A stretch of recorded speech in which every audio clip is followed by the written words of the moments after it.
What's up, everybody? Coach Ben podcast here on Jiu-Jitsu Mag Podcast Network. I'm here with Jim and our special guest, Jim. Bring her in, please. Will do, Ben. And I'm excited that this morning we have the one and only Southern California born and raised, the first Invicta and UFC strawweight female champion, the Cookie Monster, Carla Esparza. Good morning, Carla. Morning. Carla.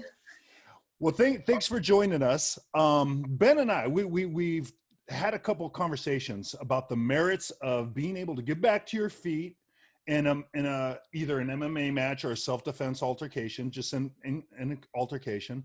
And then, and also we followed that episode up with what is the best base for MMA?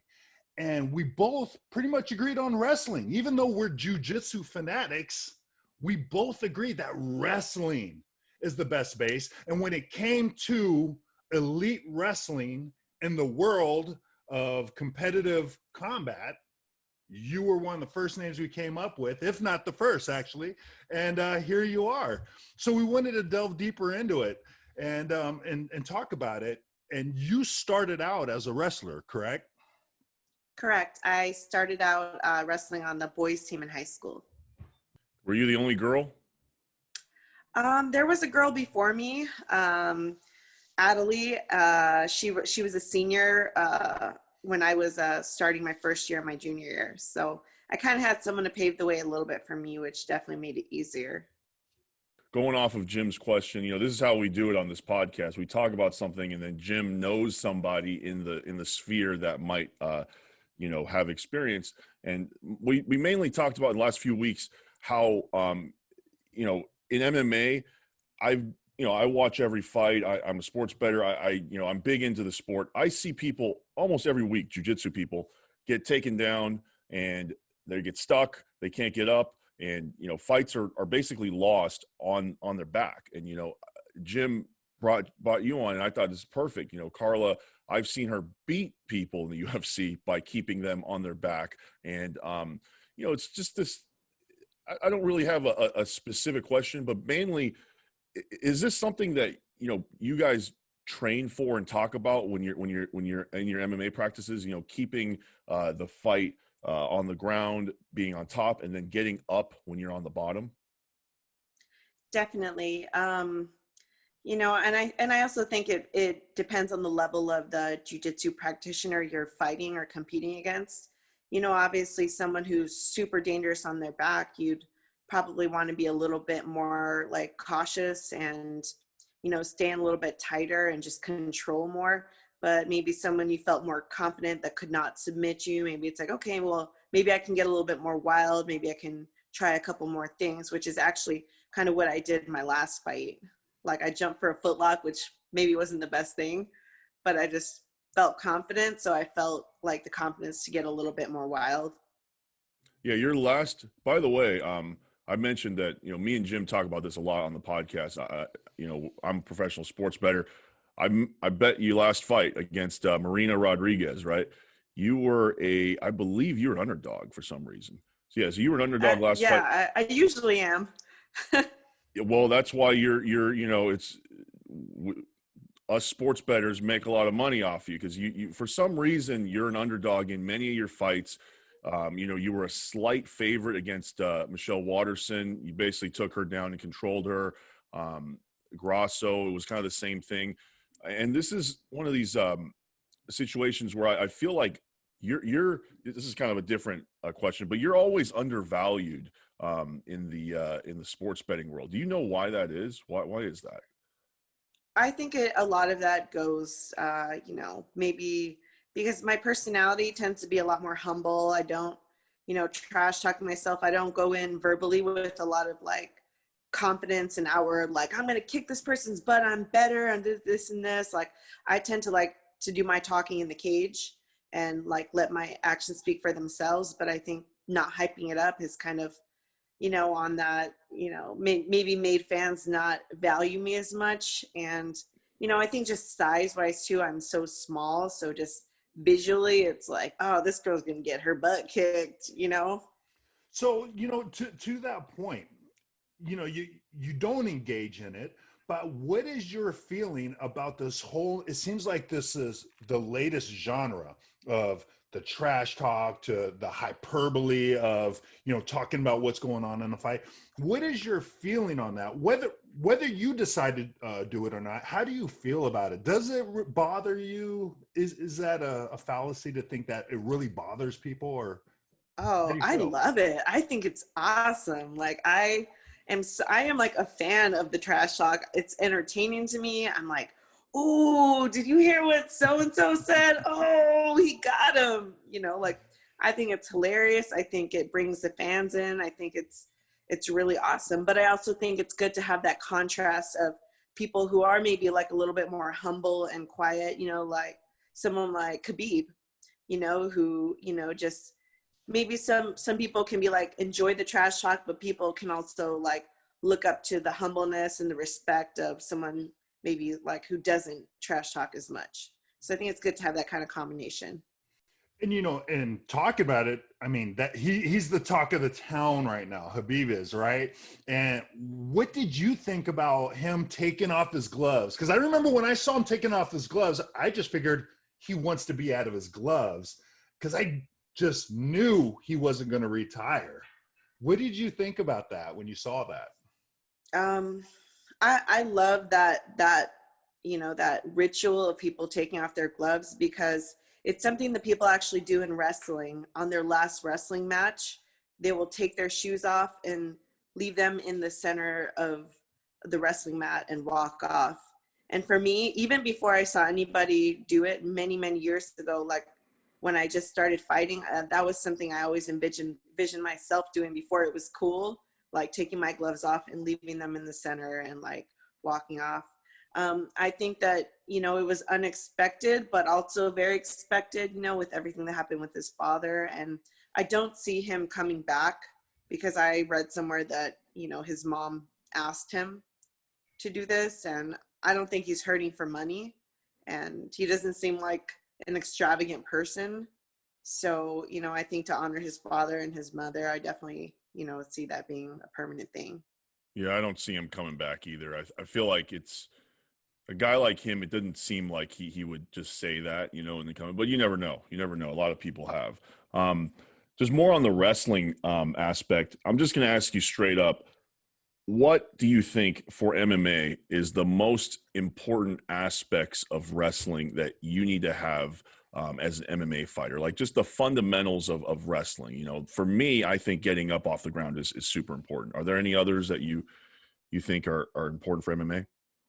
I think like the top control, the balance on the ground is huge, because I've seen some amazing jujitsu fight, like athletes go against wrestlers, and they have just stayed like so solid and tight, and people try to get their balance off, but they've just had such control with their balance that it's just almost impossible for people to deal with, even though their jujitsu's level is so much higher. It was, they just neutralize it. So I think that's a great thing. I think for someone who's a grappler, like, if you're a better striker, then of course the ability to stand up is a great thing. But obviously, if you're a better grappler, then the ability to bring it to the ground is much better. So I think it really depends on who you're competing against to say like what is the best like feature of wrestling for fighting, because I think it could be a Absolutely. combination of anything depending on the opponent. Absolutely. I'm more trying to kind of tease out of you the fundamental skills that, let's say I'm training an MMA fighter, right? And I need to make sure that this fighter has the basics to survive in like an MMA fight in most scenarios. Is there any, so you talked about taking the fight to the ground. So obviously, being able to control where the fight goes. I talked about, being able to stand up and obviously, yes, there are situations where you may not want to stand up if your striking is not on your opponent's level. But is there, like, for example, is there a situation where you think being on your back is beneficial in an MMA fight? Because I'm trying to figure out a situation where being on your back is beneficial. Unless you can submit the person, I just don't see how you can win a fight that way. And I'm a jiu-jitsu guy, I'm a jiu-jitsu Yeah, black belt. This is my thing. strategically, it doesn't make sense. I think once you get past like a certain point on the ground, let's say 30 seconds, a minute, and you're not submitting this person, I mean, there's always the possibility, but I've never seen an actual number, but I would say most likely the rate of like submission after like a certain point, maybe 30 seconds, whatever, is, or a minute, is highly unlikely. That's a great point, So actually. That's a great point. yeah, I never really thought about that way, and that's a great point. After a certain elapsed time, it just submissions are more and more rare because you're getting tired and the other person's posturing. I think it's the same for like round 3 finishes are pretty rare. Round 5 finishes even more rare. In the yeah. UFC anyway. So it's kind of that's a great point. I never really thought about that. That's excellent. That's excellent. Cool. Jim, did you have a follow-up question to what you were asking? Well, I don't know if it's really a follow-up, but you got me thinking in one of your answers is that, okay, you are the fighter. So you are essentially the team captain of what goes on because you're the one that has to step inside the cage, right? So that being said, who structures your training? Because at the same time, the fighter has to give 100% trust to their coaches, their team, but it's up to you to assemble that team, right? And I know you work with Mike Safai for your strength and conditioning stuff, but then I know you have worked with the Gracies, and you have your MMA coaches, your striking coaches. How do you assemble and how do you approach a typical fight? So that's a very like loaded kind of question or topic because the MMA culture is so like just bounce around, train here, train there. It's like not consistent. It's very rare to see a person just train exclusively with one gym for like a very long period of time. And there's good and bad things to that, but I think the fighter themselves often is in charge of their own camp and who they train with. Like I train at a lot of different places and, some of my teammates do, for example, but that can be very difficult because, like you said, I'm in charge. So if I feel lazy and I'm like, I don't feel like going in today, then I won't, or I don't feel like training for a month, then I won't. Who's going to tell me otherwise? And of course there are coaches who are on top of you, like get to training, but we're all adults. So I feel like this is an awesome sport, but it's also very easy to get lost in the mix and caught up in just different things in life and to, be undisciplined because it's also a very hard sport on your body. So I could, some people are just like, yeah, I personally like to take time to kind of like skill build when I'm not in camp because it is very hard on the body, but it's hard to find. And I think a lot of it's like trial and error, like trying out just different jiu-jitsu gyms, strength and conditioning coaches. Like I've been with Mike Sapai for a few years now and I love him. And, there's something to learn from everywhere. You just kind of have to find the skill style and the coaching style that works best with you with different coaches. And you kind of have to communicate with everyone because you can't have like a balls to the wall practice Monday morning and then have the same thing Monday night and have the same thing Tuesday. It's like not everyone can kill you at every training. So you really need to be able to communicate with your coaching staff and sometimes make sure that they communicate with each other. So, everyone's kind of on the same page. Yeah, I think most people don't realize that they aren't in the MMA scene.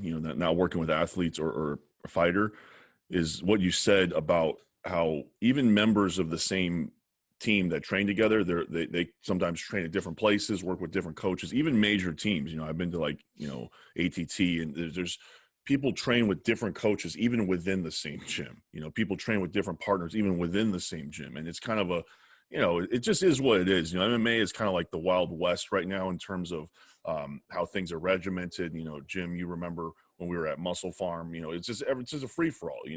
There are set coaches, but it's not as regimented as like a professional football team. You know, it's more of the athlete taking care of, you know, themselves. Or I don't know if you have this, Carla, but do you structure your camp, or do you have a head coach that structures the camp? I structure my camp. It always can kind of switch with depending on what's going on, depending on the opponent.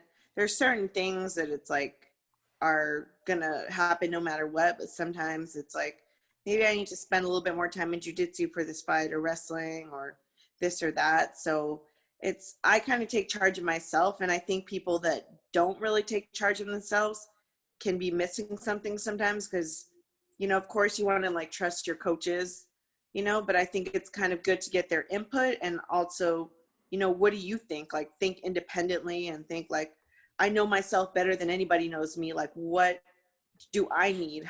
What do I feel comfortable with in my game right now? I feel like maybe not a coach is not watching every single thing you do. Maybe my jujitsu game, like, man, like, oh yeah, you're great in this area, but it's like, actually I feel super uncomfortable when someone's mounted on me, or if I'm in this certain position that I'm always getting in, like I need to focus on this for this fight or whatever. So I think it's good to have your coach's input, and also kind of know yourself and take a really good look at like what you think you need. And that's a good point, which brings me to another question that I wanted to ask you about. And it's, you started out wrestling. So once you start taking in jujitsu, how hard was that transition for you? Because now you're in this other realm of grappling where you have to unlearn a lot of habits that you specifically drilled to learn, So how was that transition to you? And do you still kind of combat emotionally with those two worlds? It's so crazy. So when I started jujitsu, I was still wrestling in college. So it's funny you say that. I had to be like, no jujitsu during wrestling season, because I could not get in the habit of going to my back at all, especially with freestyle. Back exposure, 2 points, just showing your back to the ground. So it's definitely opposite type of mentality. Going into jujitsu, like you just want to smash and like hold and pin someone, when it's like, I'm pinning you, but I'm not advancing, right. I'm not submitting, I'm not gaining points. So, it's definitely like hard to get used to, but I would say after all these years, I've been, like I said, I would do it in the summer when I was in college. I've been doing this for, I don't know, 14 years or something. So, I'm comfortable, but it's definitely still counterintuitive sometimes. Yeah, you're an MMA fighter at this point. I mean, you're not a pure wrestler. I mean, you have like some ridiculous amount of fights already. I think you have like over 25 fights, right? At least, yeah. You have a lot of fights. So at this point, I mean, you're an MMA fighter, and it's just so we balance things out. There are definitely bad habits from wrestling that transfer to jiu-jitsu or MMA, giving the neck, there's certain, things where you can get your back taken, but it's just that it just is what it is. And there's also, I would say, the bad habits of jiu-jitsu that go into MMA are actually possibly worse or even more catastrophic. Like, for example, we've been on this for a long time, me and Jim, but just being stuck on your back, being stuck on your back, can't get up, you don't have the wrestling skill or the ability to heist up and get up out of here. That is almost as bad as, sticking your neck out at the wrong point. You're going to lose the fight. You can't move 3 rounds. And I mean, you've beaten people like this. I've seen fights where, I think it was just a flawless, way to beat somebody without taking damage and it's a secure victory. I think you beat your last fight. I know you said you dropped back for an ankle lock or something like that, but twice. I mean, you were twice, but I mean, here's the thing is, if it was a jiu-jitsu person dropping back for that ankle lock, they might not be able to scramble back up to the top, but you at least have the capability to get up and scramble back and achieve top position. And I don't remember the fight too much. You did win, so I won some money, but you probably were able to get back on top, right? Or at least you were not, Yeah, stuck on it's your like a back. cat.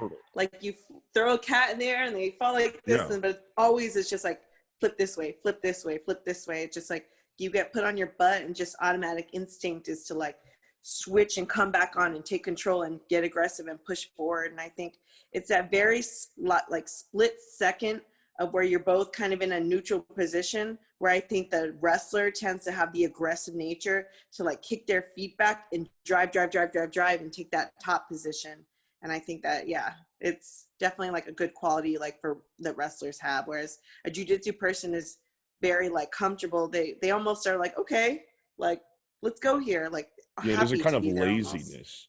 There's a kind, and we, me and Jim can talk about jujitsu. We've been doing jujitsu. There's a kind of I'm like, I lazy. can't say that. Jiu-jitsu people It don't hate just is. me. It's just the truth. Well, it's It's a the laid truth. back And culture. It's a laid back yeah, I mean, culture, and it it's the is. Yeah, truth. I like that. Laid back. Yeah, it's yeah. That's a nice way of putting laziness, Jim. But I'm not. I'm going to call myself out on it because I am lazy sometimes in training. When I'm just training in a regular class or I'm teaching a class. Yeah, I'm rolling my students. They get me with a sweep. I'm like, oh, you know what? I'm just going to lay down and engage my guard. You can't be doing that shit in MMA. You do that a couple times, you're going to lose the round. Bottom position MMA is just seen as just you're losing, right? I mean, unless you have a triangle locked in, or you're killing them with elbows. It's very rare. It's very rare to win a fight from your back. And so, like I said, the jujitsu every sport has bad. I mean, Muay Thai has bad habits. There's certain clinch maneuvers from Muay Thai that'll leave you exposed to different kind of strikes and go behinds and things like that. So it's just every base of martial art, I think, has at a certain point everybody's going to be a MMA fighter. MMA is going to be the martial art, I feel.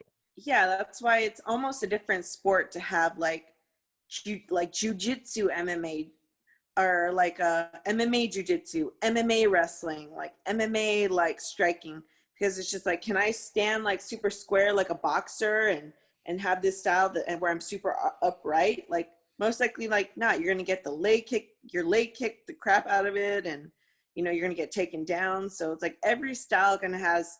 It's almost a different sport to change it to like MMA, whatever, MMA Muay Thai. Yeah, Got it. which brings me into this question. You're not new to the game, and you've been around to see the change and the evolution, specifically of women's MMA, let alone MMA in general, is always evolving.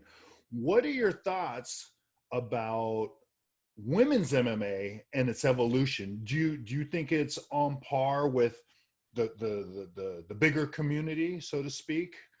Because more people are joining in on it, more females are joining in. Do you think it's evolving at a fast clip right now? Oh, for sure. I think it's come so far. I've been, training the sport for like 13, 14 plus years, and it just evolves so much. And I think it's one of the fastest growing sports that I've ever seen in my lifetime. To see it go from, women shouldn't fight. What, who are these people? Like, who cares? Women aren't serious coming to train to the gym, to where now it's like, but never going to be in the UFC, to now it's like some of the biggest stars in the UFC are women. We are headlining cards. It was a huge thing for me when I saw a woman headline a card here and there. I was like, yes, we got one. Now it's like a regular thing. It happens all the time. And I wanted it to get to a place where it wasn't like, look, we got one. It's like, oh, that's normal. That's just another everyday thing. And that's where I think we're getting. And that's where we're getting with jiu-jitsu, like with women in these classes, like in wrestling and all these classes I go to. It's not just, okay, I'm the one girl in here. Oh, look, there's one. It's like, I've been to wrestling classes at my gym and jiu-jitsu where there's more women than men. And I'm like, yeah, hell yeah. Like, this is awesome. And, obviously it's still growing. And, there's comfort, things that, people have to deal with. But I would say with all the kids that have approached me and all the first time fans that have come to me, women that are like, I watched you on The Ultimate Fighter, like the all women season. That is the first time I ever watched it. And I started watching it big fan of the sport since then. And I started training, and like, that is the coolest thing for me to hear. Yeah, there's definitely like an evolution of women's MMA. I mean, we saw, just to be honest, we saw one of the pioneers of women's MMA, Ronda, just kind of get, she got passed up. Let's just be honest. She got passed up. She wasn't a complete fighter. She wasn't a great striker. She had a great judo, and that could only last her a certain amount of time, right? And then you saw when she was facing these complete fighters that had the whole package, Holly, Amanda, she couldn't keep up. And that kind of tells you that the sport is evolving. You have to be complete. Back in the day, I felt like I could train a jiu-jitsu girl, with a good takedown to get into the top 10. Nowadays there's no way. There's no way. Nowadays you have to have striking. You have to, there's like this evolution of leg kicks, this evolution of, standing up, wrestling, all this stuff. You have to be complete. So yeah, I think women's MMA is moving up. Now I need to know how I can get women to come to my jiu-jitsu classes, because my gym is like 10-1, men to women. And I don't know if that's ever going to change, but I'm happy to hear that there's a lot of, you're going to classes where there's more women than men. But hey, I wanted to talk about you're on a 4-fight winning streak, right? That's correct. Yes. 1, 2, 3. Yeah, you're on a 4-fight. So you're probably 1 or 2 fights, or even could be up for the title. You're ranked top. You're ranked number 4. You're basically in line for the title, right? Do you have a fight lined up? Is there do you plan on fighting this year? I don't have a fight lined up right now. I don't have anything like crazy, but just kind of dealing with like just rehabbing a couple of like little injuries that I've had, trying to skill build right now, evolve, and just kind of being patient and kind of see what the next mix up in the division is.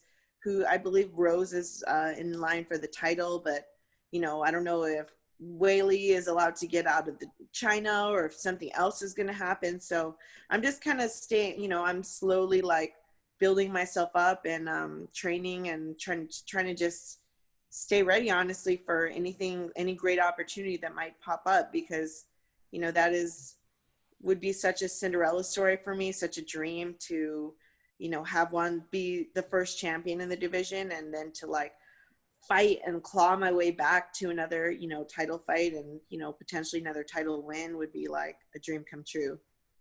Honestly, you can if I was to give you any advice, you could out wrestle all these girls.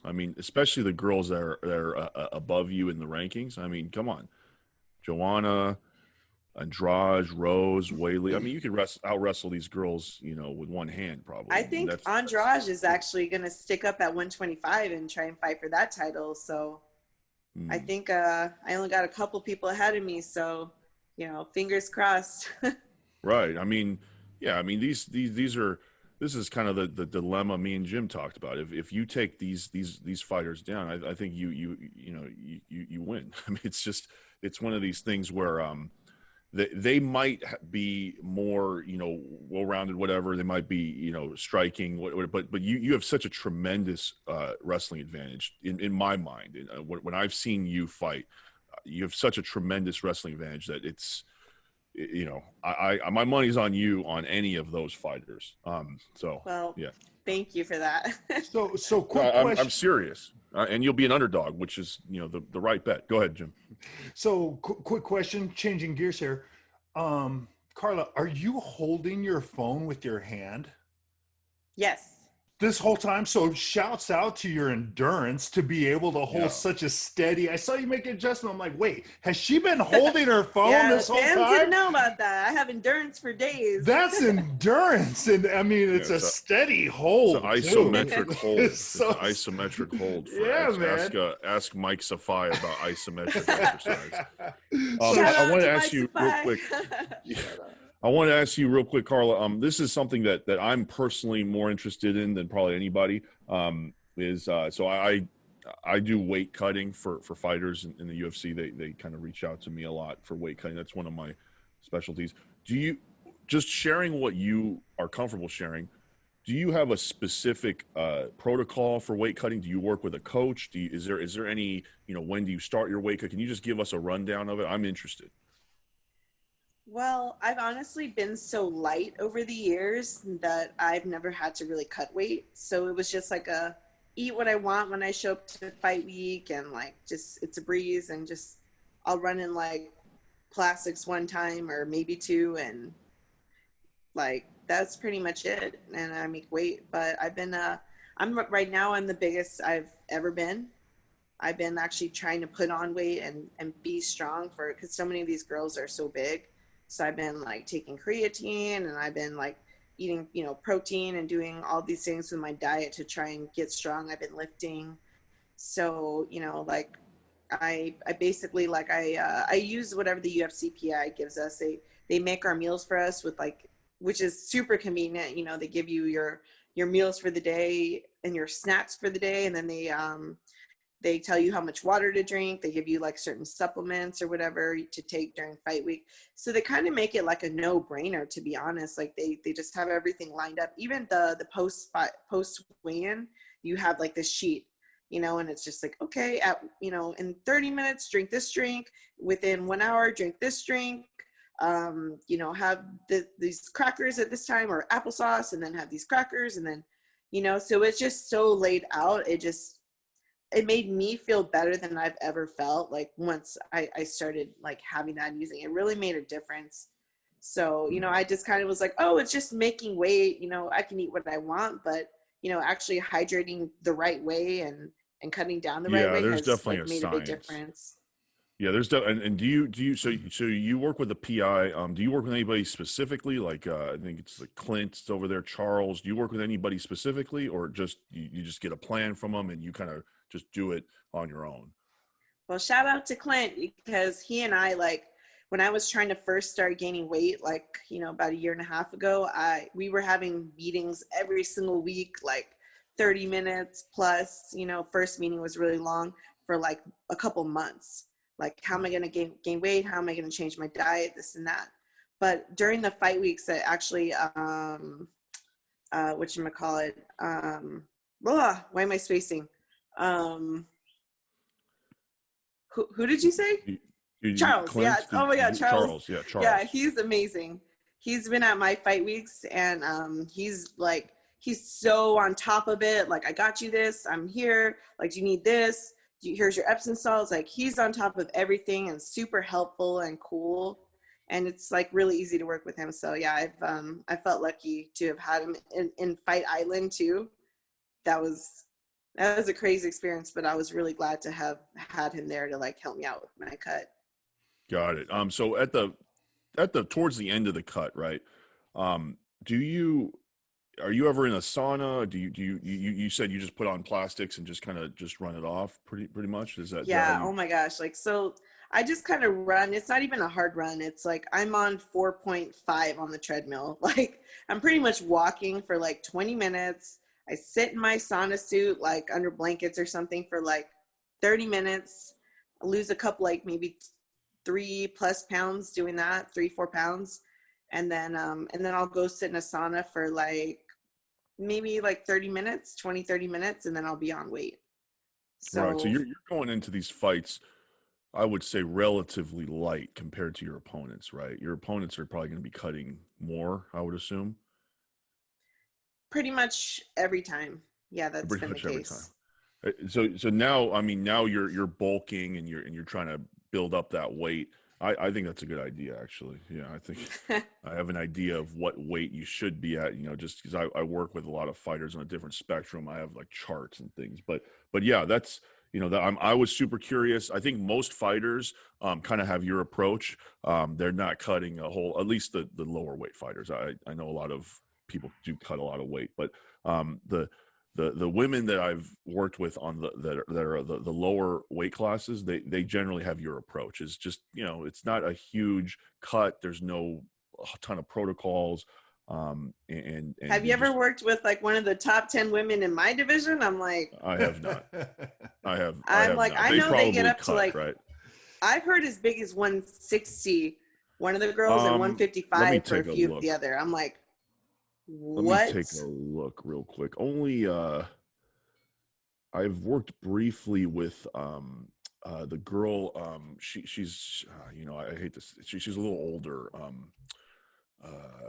Marion. You know, I worked a little with her. I gave her a Renault? little, Yeah. yeah. I gave her a little bit of you know, weight cutting advice not long ago, and she, I believe, was cutting a bit. Yeah, she was cutting, I think, 10 pounds. So this, you know, that's a bit. But yeah, I mean, that's, I'm super interested in this because I want to know if you have any tricks that, you know, I need to know, because I'm always trying to get, you know, a little bit of, oh, that's actually good. And you told me something today that I'm going to keep in here, and that's very important. And you said the 30 seconds, something like 30 seconds on the ground, and if there's no submission, you're probably not going to get a submission. That's very, very interesting, because I never thought about it like that. I always thought, like, you know, the better person on the ground, they're going to find the submission. But yeah, you're right. The time is very important. I think about when I'm on the back doing jiu-jitsu. You know, if I don't submit the guy in 30 seconds, I'm probably in for a world of hurt, actually. So yeah, that was enlightening. Yeah.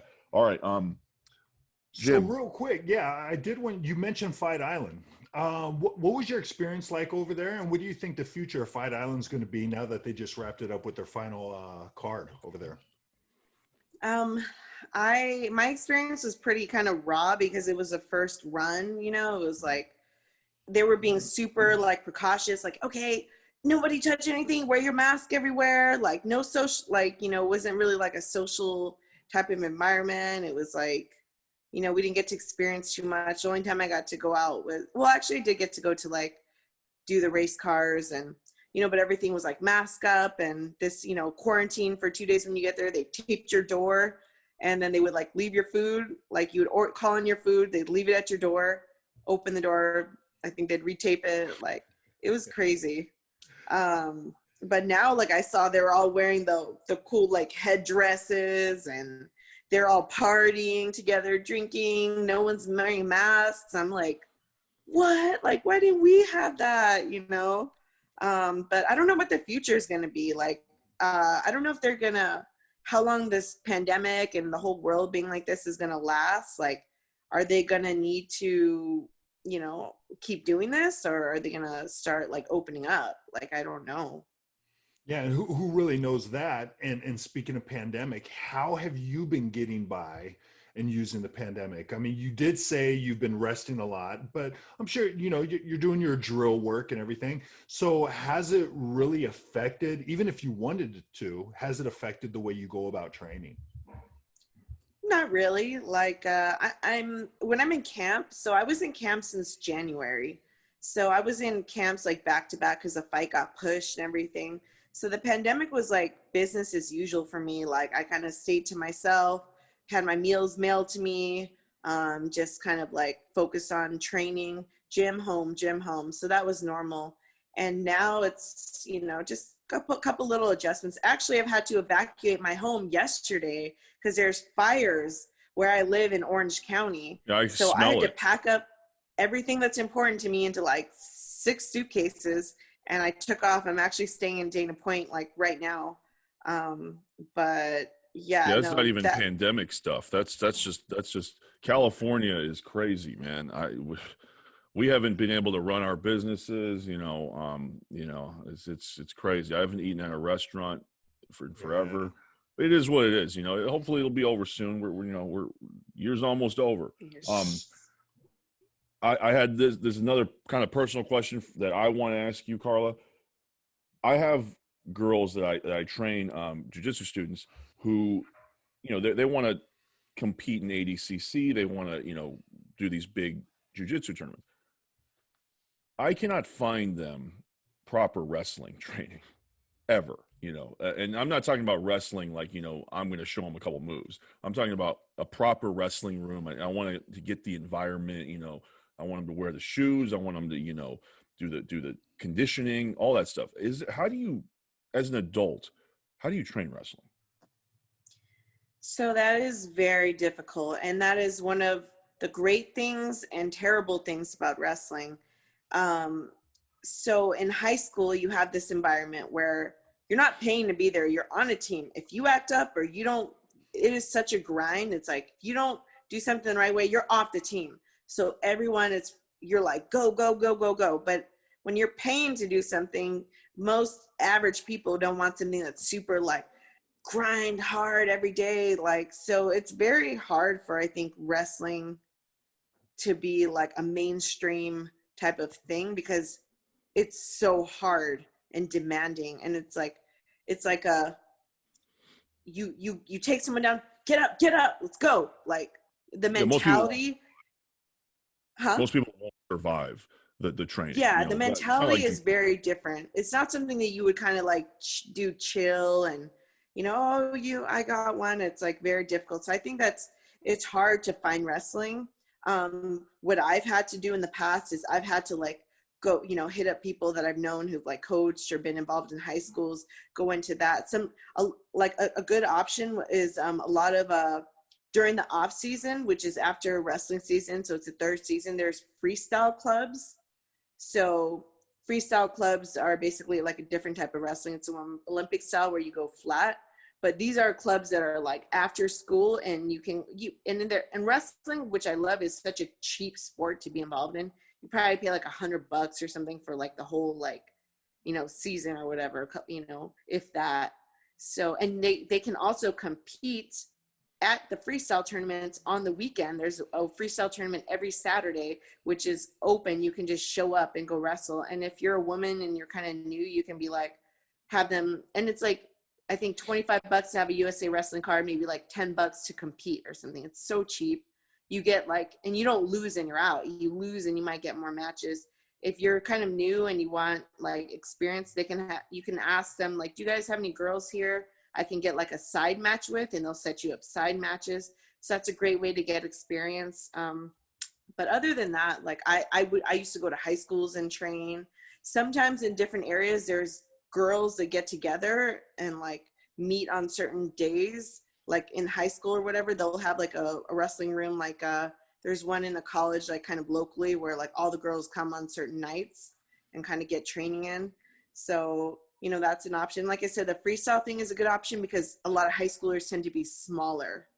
Yeah. So it's like good partners for women. So that's kind of, that's doing that. My advice to get training in, if there's not a wrestling class like at jiu-jitsu.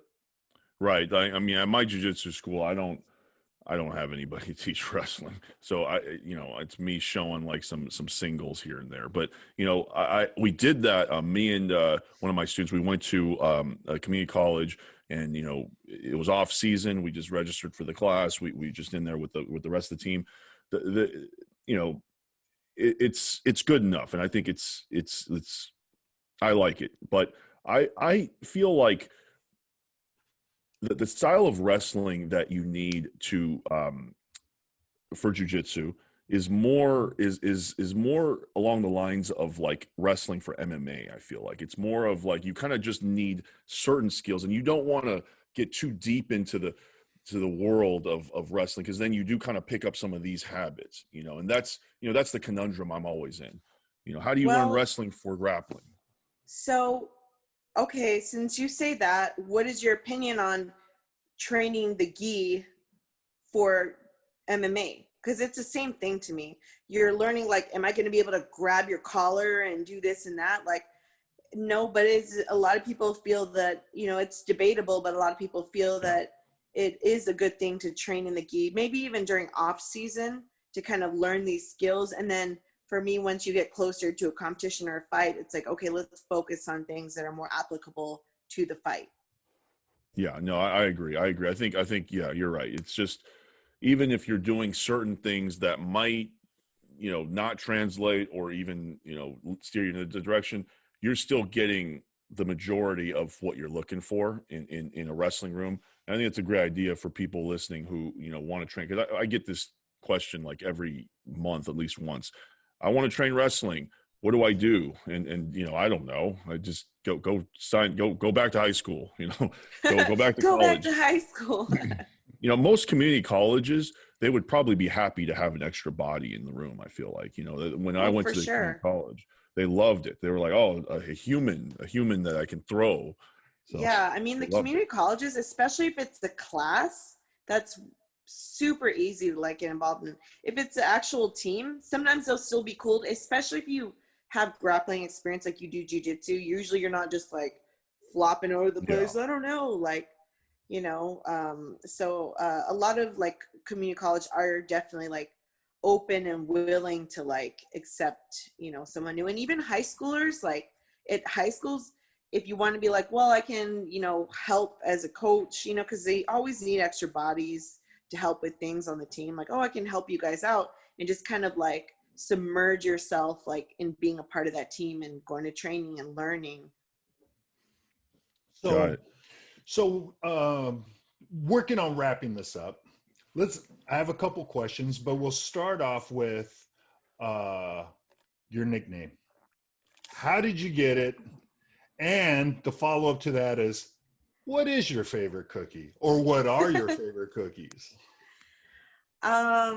So I got my nickname, like I have a huge sweet tooth, and people would always bring stuff for the gym, like, oh, I baked this cake or cookies for you guys. And I'm always like, yes. I would always like just snatch a bunch and eat them. And one day my coach was in the lounge and I was like, 1, 2, 3, 4, 5. And I was baby carrying like all these cookies, like just walking away. He was like, Carla, you're always eating so many freaking cookies. You're like a freaking cookie monster.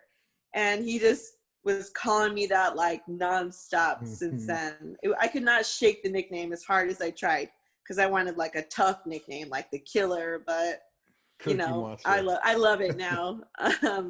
So what's your and favorite? my favorite is I love like kind of like softer cookies, like chewy cookies, like double chocolate chip. I love chocolate. Damn.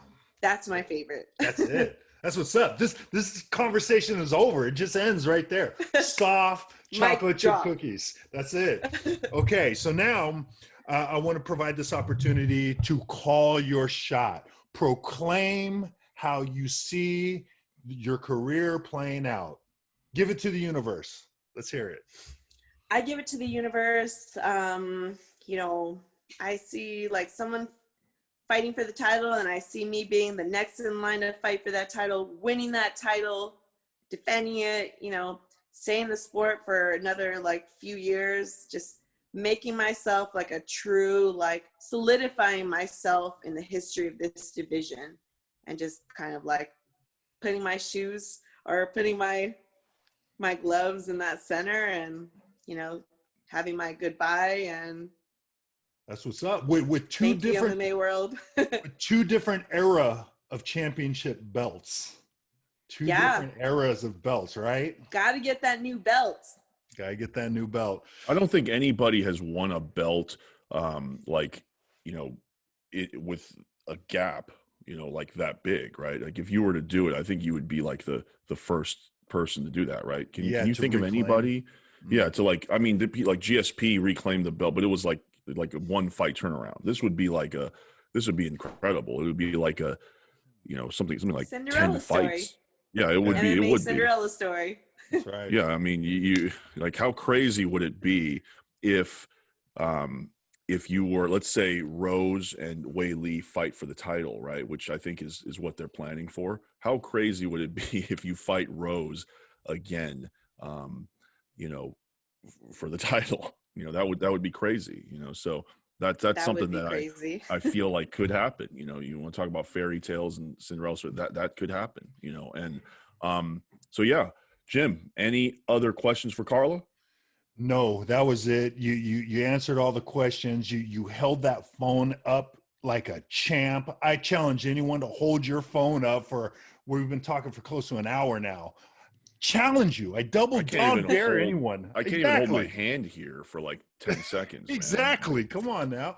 So anyways, Carla, I want to thank you once again for taking the time out of your day to join us and just kind of dork out and talk about grappling, MMA, and all things in between. I love it. So it was great reconnecting with you. I haven't spoke to you since that one shoot years ago. So it was really good to reconnect with you now, speak with you, and man, wish you nothing but the best. Thank you guys so much. It was great talking to you. Always love talking about grappling. All right, Carla. See you guys. Coach, thank you. Bye. And Carla, how can people stay in touch with you? You have an Instagram, Twitter, any handle? Carla Esparza 1 on Twitter and Instagram, Carla Esparza fan page, Facebook. And I haven't been on it, but I just made a TikTok because all the kids are doing it.